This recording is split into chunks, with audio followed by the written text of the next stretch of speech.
Hello, Suplah City. I'm Sam Brooks. I'm currently joined by Andy Kwan. Hi there.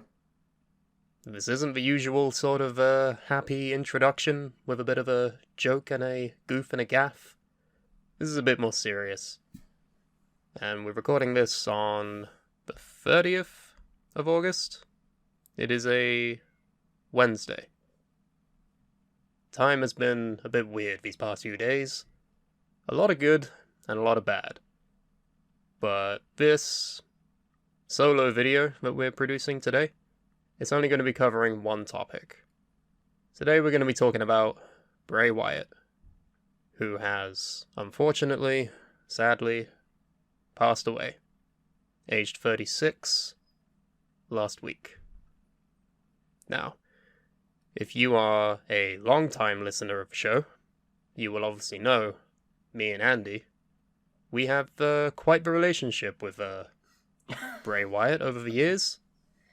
I think everyone in the Suplah has their own unique opinions about how the character was presented over the years, but for now, we're taking the time to mourn this passing, to look back at the career that he had, and to celebrate what he was to a lot of different people. He was a lot of different things, and I can only hope that today we come together to celebrate instead of detract and look at the bad things. But it's always really bad when someone in wrestling passes away. Over the years of the show, there have been many, many different headlines. Never before have I really had a response to this as I have to Bray Wyatt's passing. I guess you can take the wheel a bit from here, Mr. Quain, Mr. Andrew Kwan. Yeah, this is bad. I don't want to compare the two, but you weren't a fan when Eddie died, and this. Honestly, feels... that has been my thoughts this entire time. When Eddie passed in 2005, it was a few years before I started watching in the tail end of 2007, so I never saw anything. And I never really... No two are the exact same by any stretch of the imagination. This is bad. This is very, very bad. Well, I think we should actually address a bit of an Yes. elephant that's in the room with this. I've been a Bray Wyatt fan. You haven't. That's the simplest terms that we can boil it down to. I'll address it. I have taken the piss out of Bray Wyatt, the character, for a number of years.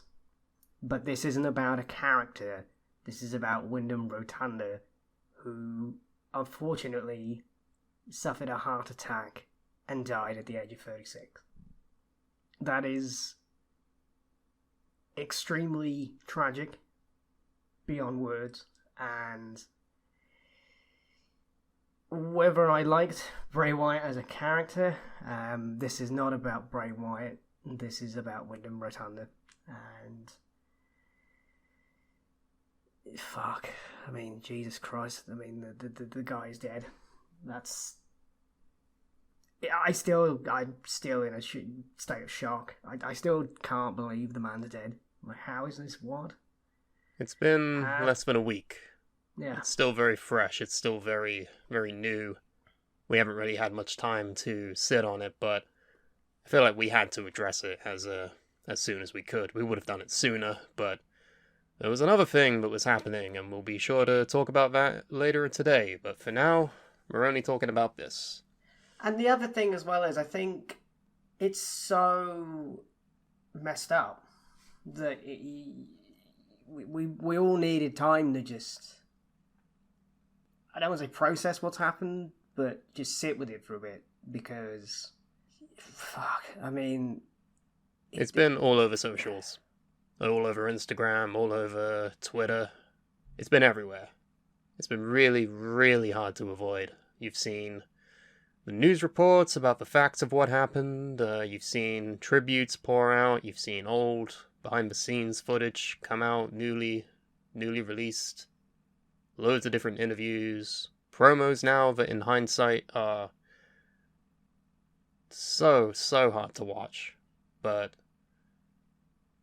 I remember the day it happened, It was, I think it was Thursday, the 24th. Yeah, Thursday the 24th. I'd just been out to a gig with my partner. Went to see Joey Valance and Bray at the garage in Islington. It was a crazy night. By the time I got home, my energy was completely gone. I was mentally somewhere else. Just about to go to sleep, and then I get a message in the Suplah's group chat. We call it the boardroom. Brendan Davis posted, Bray Wyatt has died. I think, no, this isn't real. This can't be happening. It was after midnight at this point. I was so tired and delusional. I thought, no, this can't be real. But then Triple H tweets out suddenly that Bray Wyatt had passed away.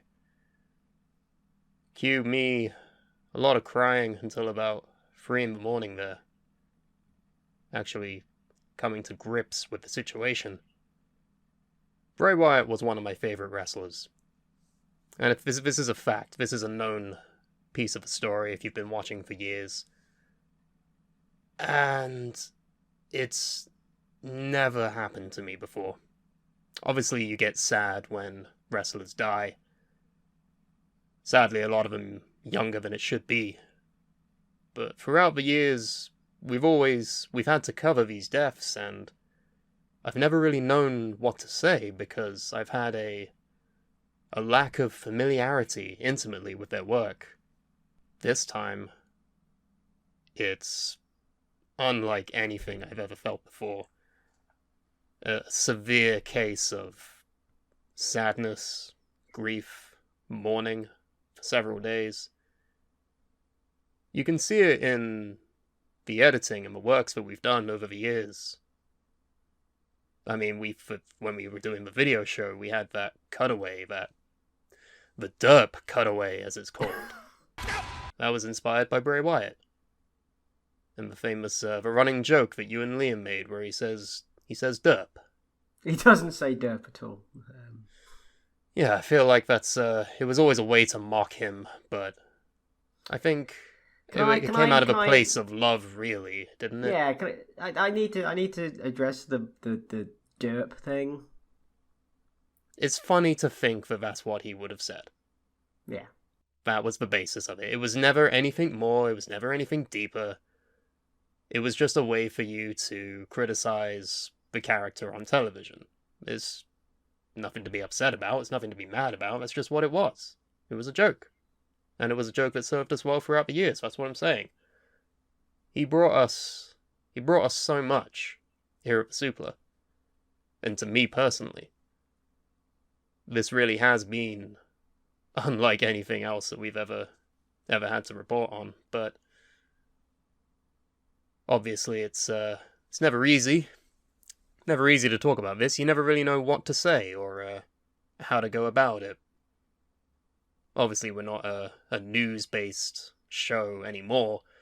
We're not just doing this to get clicks or whatever, unlike certain other channels who make horrible thumbnails of corpses on stretchers and pretending like that's Bray Wyatt, but we're not going to talk about that.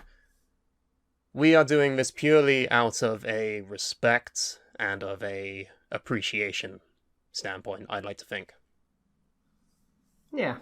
I think the bit that gets me is the fact that he died of a heart attack because COVID. Yeah, did you want to tell the people what the actual circumstances was? You said you had some information about it before we went on today. Yeah, some more details have emerged. This has been reported. Wrestling Observer has reported, according to police records obtained by TMZ, Rotunda experienced heart complications in the weeks prior to his death. His family members told police that he had COVID back in March and developed heart complications, causing him to have a weak lower part of his heart. He was hospitalised 1 week prior to his death due to a heart issue and had a follow-up appointment with his doctor the morning that he died, Rotunda told his fiancée, former WWE ring announcer JoJo, that he was going to take a nap on Thursday, which was the day of his death, according to the police report. His fiancée became concerned when his alarm went off for an hour later without stopping. Rotunda was then discovered in his bed not breathing and was turning blue. His fiancée called 911 as her mother attempted CPR, but Rotunda was later pronounced dead in hospital. The report also said that Rotunda was advised by doctors to wear an external heart defibrillator, a device that is designed to treat people who experience sudden cardiac arrest. The defib was later found inside Rotunda's vehicle parked in the driveway. Following Rotunda's passing, WWE have held tributes on both Friday's SmackDown and this past Monday's Raw, and other promotions including Impact, AEW and NWA have also paid tribute. Which, I want to say, very classy. Very nice that they were actually doing that. Gone are the days where you would have a death in a company and only that company would acknowledge it. Even then, not particularly. I think Umaga is perhaps a big example of this. That's what I remember, at least, when I was watching. He was scheduled to return in about 2009, 2010, but then pretty sure he had a heart attack. It's crazy how common it is in this profession, but he got, I think, maybe a tribute screen at the start of the show, and then they moved on. They didn't really do much. And that was the pattern for many of these talents over the years. They would get a tribute screen and then the show would go on as it was planned. But I think this time, because he was such a key player in WWE and an active member of the roster, no less, they had to change everything about SmackDown. They did some things on Raw also. And it's really touching to see companies like AEW, New Japan, Impact, places where Bray never went, paying tribute, because you have people in those companies who have been, got to know him, be affected by him. It's nice to see people coming together. But it is really sad that can only happen in circumstances such as this, which makes it all the more upsetting. But I think with Umaga, it was so close to the Benoit tragedy that I think any wrestler that died young, they just didn't want to highlight because I don't think they wanted the media scrutiny. Yeah, you have a point. But I think that was the main reason why, which is quite sad. But, I'm glad we moved on from that odd, thank nearly God for 20 that. years later. But yeah, I mean, my thoughts, and I mean, I'm agnostic, so I'm not going to say prayers, but my thoughts are with the Rotunda family, his fiancée, kids, everyone. Yeah, the man had 4 kids. Fuck, man. Jesus fucking Christ. I mean, let's just take a look at his career, because I feel like this is we want to look at some of the things to celebrate, although, yes, as we know, throughout the years, he's had a lot of misses, unfortunately. Well, okay, here's the thing, right? He was such a character. Yes. That you either loved him or you didn't. There was no sort of, oh well, it's just sort of meh. And I think that's probably a testament to the character itself and how strong of a character it was.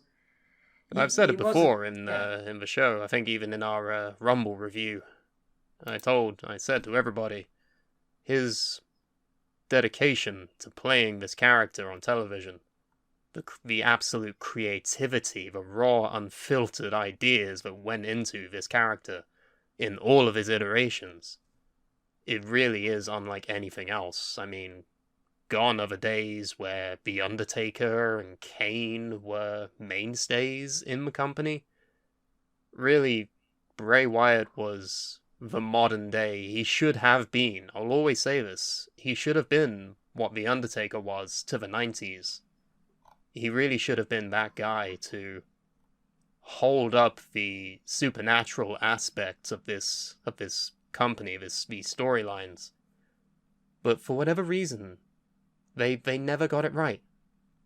They never were able to get it right, and at points, it seemed like they were on track with it. But they fumbled the bag. The company did, not Bray. The company fumbled this talent so much that I think it cost them a lot of potential great moments. We've again, we talked about it in our Rumble post-show because of his match with LA Knight. That would be his last match. We didn't know at the time. But his matches at WrestleMania against John Cena, against The Undertaker, I'll always remember those fondly. The results were not what should have happened, in my opinion. But this is well documented, we know this. The matches themselves are still worth going back and looking at. Oh yeah, my favourite Bray Wyatt match is the first Cena Bray Wyatt match at WrestleMania 30. Yeah, for sure. It's just perfect. That match was just... Besides the ending. Yeah, but the thing is... Imagine if Bray won that match. It Yeah. could have changed the course of the company. It's not like Cena was sticking around for much longer after that anyway. He was only around full time for maybe another 2 years. Then he started to wind down a bit, so... But that's the benefit of hindsight, isn't it? You never know what's going to happen.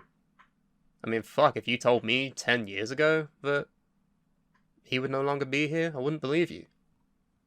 But it's just how life is. It's an unfortunate thing. Another match I remember fondly is the debut of The Fiend at SummerSlam versus Finn Balor. Just the impact that had was absolutely crazy. And granted, it didn't exactly go down a smooth road.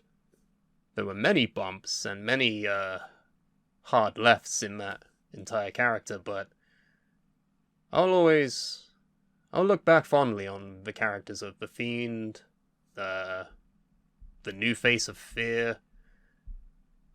You remember the Deleters of Worlds? I do. That was funny. It wasn't high quality 5 stars in the Tokyo Dome, but who gives a shit? It was fucking fun. Broken Matt Hardy colliding with the Bray Wyatt mythos. I went back and I watched those matches. I really wish they had the balls to do something like that now. And hey, who are we to forget about the Firefly Funhouse match with John Cena?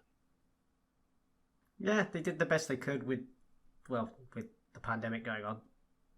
I mean, even if that happened without the external circumstances, that would still be, and it still is, one of my favorite things that WWE has ever made. And granted, it's not for everybody. It's extremely high concept, and it's more character-based than it is... Well, it's not even a match, it's just It's a character deconstruction of John Cena, which is... They managed to do that. That alone is incredible. That they managed to get the green light on that, and they managed to actually put it out there at WrestleMania, no less. The biggest event of the year. It's just...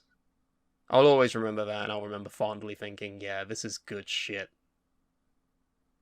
And we're not gonna remember the absolute horrid misses that were the Hell in a Cell match, and dressing as Sister Abigail. All of those. Goldberg at Saudi, Like I say, it wasn't all hits. It was extremely polarizing. I'll say he's one of the biggest what-ifs of the modern generation. I think that's a fair assessment. I think it is just a... What if he was booked him as well as The Undertaker? He would have been a Hall of Famer. I mean, he probably is at this point. But for Wrestling Observer, he's the only character to be awarded both Best Gimmick and Worst Gimmick. Never happened with anyone else. So that's a testament to how 50-50 the entire thing was. But like I say, it's he was committed. If he half-assed it, if he didn't care, it would be so much worse. Well, that's the thing. He gave 110% into everything that he did, regardless of of opinions. He just went for it, and I think that's fair dues. I mean, as much as we disagreed with it, our conversations about those matches, I wouldn't trade that for the world. I'm very happy that we were all able to come together and talk about this as a group of friends. Like, in the peak of this. It really was. I don't think we'll get something like this again. And if we do, who's to say when it will be?